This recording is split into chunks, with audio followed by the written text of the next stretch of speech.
പിന്നെ അവൾ അതിനോട് ചോദിക്കാൻ തുടങ്ങി.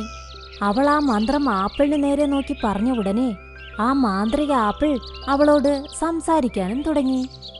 പറഞ്ഞാലും കുരുവിയെ, നിന്റെ ആവശ്യമെന്താണ്? നിന്റെ ആവശ്യങ്ങൾ നിറവേറ്റിയിട്ട് ഞാൻ ഉറങ്ങാൻ പോകും. ആപ്പിൾ ചേട്ടാ, എനിക്ക് കുറച്ച് ഭക്ഷണം വേണം. എന്റെ കുട്ടികൾക്ക് കൊടുക്കാനാ.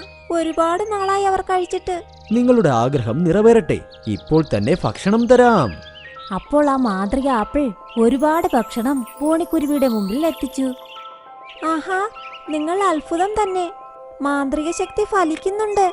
നിങ്ങൾക്ക് ഒരുപാട് നന്ദി ചേട്ടാ. ഞാൻ മാന്ത്രിക ആപ്പിളാണ്. എന്റെ മാന്ത്രികം ഉറപ്പായും ഫലിക്കും. പറയൂ, നിങ്ങളുടെ രണ്ടാമത്തെ ആഗ്രഹം. മഴക്കാലം വരാൻ പോകുന്നു. ഞാൻ ഇതുവരെ ഒരു കൂട് പോലും കെട്ടിയില്ല. എനിക്ക് വിറകുകളൊന്നും കിട്ടിയില്ല. മഴയിൽ നിന്ന് രക്ഷപ്പെടാൻ എനിക്ക് നല്ലൊരു വീട് തരാമോ?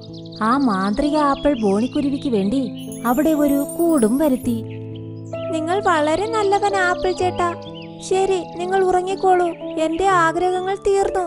അപ്പോൾ ശരി കുരുവി, ഞാൻ ഉറങ്ങാൻ പോകുന്നു. അതിനുശേഷം ആ മാന്ത്രിക ആപ്പിൾ തന്റെ കണ്ണുകൾ അടച്ച് വീണ്ടും ഉറങ്ങാൻ തുടങ്ങി.